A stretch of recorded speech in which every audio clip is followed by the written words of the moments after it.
Si vous restez inlassablement à l'attaque, devant tous ceux qui voudront se dresser devant vous, peu importe qui ils sont, ils abandonneront. Tous.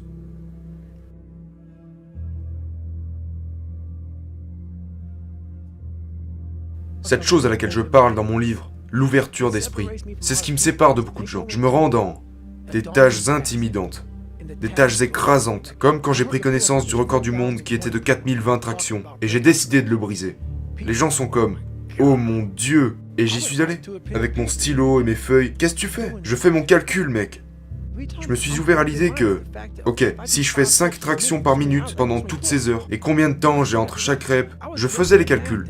Tu dois avoir cette ouverture d'esprit à toutes les possibilités comme, à partir du moment où vous bloquez votre esprit aux possibilités, il n'y a aucun moyen que vous puissiez y arriver. Donc, c'est pourquoi mes yeux et mon corps s'illuminent. C'est parce que je sais que, si tu te bats durant une bataille, tu dois attaquer. Tu dois garder cette offensive. Ton ennemi se dit qu'il ne va pas abandonner, sauf que vous devez briser son âme. Peu importe ce qui se trouve en face, c'est ce que j'ai réalisé. J'ai dû briser des âmes. C'est pourquoi j'en suis venu à ce que j'appelle prendre des âmes dans mon livre. J'ai commencé à trouver des moyens pour briser l'âme d'un être humain, d'un objet, de tout ce qui se trouve devant moi. Si vous restez inlassablement à l'attaque, devant tous ceux qui voudront se dresser devant vous, peu importe qui ils sont, ils abandonneront. Tous. La partie du livre, prendre des âmes, est vraiment intéressante parce que tu parles de ce changement d'esprit pendant que tu traversais toutes ces épreuves. Oui, ouais, c'était une partie intense du livre. Oui, c'était quand beaucoup de choses ont commencé à faire surface, mec. J'ai commencé à regarder ces instructeurs. Tu sais, il y en a 3 qui sont 3 sur le côté, sur 8 instructeurs. Et tu sais que ces gars font aussi la semaine de l'enfer. Ils sont debout toute la journée, toute la nuit, pour 130 heures. C'est la promesse. C'est un lieu de renforcement mental pour moi. J'aime cet endroit. Et t'as les instructeurs qui, tu sais, ils savent que vous savez qu'ils sont là depuis un moment. Ils font leur job, ils font leurs 8 heures, ils ont leur parka sur le dos, ils boivent leur café, et ils sont là et ils nous bottent le cul, du matin au soir. Et quand j'ai commencé à le réaliser, j'ai commencé à jouer au jeu de l'esprit. Tu sais, j'étais là, je parie que ces enculés nous regardent, et nous comparent à eux-mêmes quand ils ont dû traverser cette semaine de l'enfer. Genre, laisse-moi voir que je regarde un peu Goggins. Ok, j'étais meilleur que lui, j'étais meilleur que ce bon à rien là-bas, qu'il galère le plus possible. Et j'étais comme... Ok, tu vas devoir me juger correctement. Et tu vas devoir t'accrocher, mon gars. J'ai commencé à répéter genre, beaucoup, c'est dans le livre, c'est une grande histoire. Je disais au gars de la caméra, vous n'arriverez pas à me briser vous non plus. Donc je réalise le mercredi, c'était mercredi, personne n'a réussi à me briser. On m'a tabassé comme, je veux dire, tu commences comme un robot là-bas. Tout le monde est en mode, essayons juste de traverser cette semaine de l'enfer. Alors que votre énergie commence à tomber à zéro. J'aime quand tu parles dans le livre de ce qu'ils vous mettent dans la tête, comme vous devez être épuisé. Oui, et ce n'est rien qu'ils vous disent comment vous êtes supposé vous sentir. Donc, vous vous sentez comme ils vous l'ont dit. Et moi j'étais comme, oh, ne laissez pas ces enculés vous dire comment vous devez vous sentir. Non, c'est le premier jour enculé. C'est la première heure. J'ai toujours donné de la force à toute l'équipe. Je leur disais, nous pouvons prendre leur âme. Donc, quand ils nous faisaient faire des choses simples et que les gars étaient à l'agonie, ils étaient brisés. Il suffisait d'en remettre une couche et de crier, ouais, vous ne pourrez pas nous atteindre, vous ne réussirez pas à nous briser. Et je regardais le visage des instructeurs et ils ressemblaient à des gars qui n'exerçaient plus aucun pouvoir. J'ai pris leur âme et je regardais mes gars, c'est dans le livre, et je leur dis, hey, ces enfoirés, on les a bousillés. On prend tout l'espace dans leur putain de tête. On les a tellement perturbés qu'ils penseront encore à nous ce soir.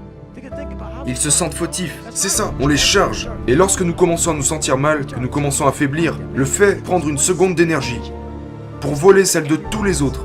Vous avez toute l'énergie dont vous avez besoin. C'est tout ce dont vous avez besoin. Vous avez besoin de les regarder dans les yeux, tu sais, de voir comment ils faiblissent. Quand vous combattez quelqu'un, vous devez le briser de l'intérieur. Il est comme, oh mon Dieu, je veux plus revenir au prochain round. Et vous, je pourrais me battre toute la journée. Je pourrais me battre pendant des jours. Et c'est comme ça qu'on prend des âmes. Mais vous devez avoir la volonté, le cœur, le courage pour aller dans cette zone où vous êtes totalement à fond, où vous avez plus rien à perdre pour tout donner. Et donner plus encore. Il y a une chose intéressante à propos de l'esprit, c'est que vous pouvez trouver l'inspiration. Et quand vous trouvez l'inspiration, vous devenez puissant d'un seul coup. Vous avez l'énergie pour tout faire. C'est vrai, c'est bizarre. Je parlais dans mon livre aussi à propos de... J'ai appris à contrôler mon adrénaline. Si vous savez comment les contrôler, quand vous arrivez à bouger très rapidement et tu sais, j'ai commencé à apprendre le fonctionnement de l'esprit, à comment me relever extrêmement vite, même dans un environnement horrible, lorsque tout le monde est misérable. J'ai vraiment appris comment trouver la force dans la misère. quand tout le monde souffre, qu'on est tous dans la merde, de vécus et d'origines différentes, et toutes ces choses, mon Dieu, c'est ici que je vais briller. Après avoir utilisé toute cette misère et des tonnes et des tonnes et des tonnes de volonté et de motivation pour ensuite mener les gens plus loin. Parce que vous pouvez tirer beaucoup de force à travers la misère. Et une fois que les gens réalisent, mon Dieu, Goggins est au-dessus du lot, alors tout le monde se dit, putain, je suis autant dans la merde que lui, et ça n'a même pas l'air de le déranger. Donc j'ai commencé à réaliser que si tu peux trouver la force, juste un peu plus longtemps, votre volonté se propagera à ceux qui vous regardent. Il y a bien quelque chose que personne ne peut t'apprendre, c'est apprendre par toi-même. Tu as appris que tu es le seul à devoir trouver comment tirer cette énergie de ton esprit. Par toi-même. Il n'y a pas de livres qui peuvent, une fois lus, tout à coup vous apporter la technique. Genre, oh maintenant, je sais comment faire. Tu sais que c'est un long chemin que tu dois commencer et terminer par toi-même. Vous devez prendre un grand plaisir dans le fait que personne ne voudrait se trouver à votre place. Vous tirerez un grand plaisir de cette souffrance. Il faut que ça devienne une passion qui vous apportera quelque chose de très très bénéfique. Comme tu le sais, les gens ne comprennent pas vraiment ce que c'est que se retrouver dans le pire environnement possible, la pire situation possible. Et tout le monde me regarde comme si j'étais Dieu. J'espère que ça va s'arrêter. Et tu vois que tout le monde a ce regard sur le visage. Moi j'y vais, mais eux, ils ne veulent plus y aller.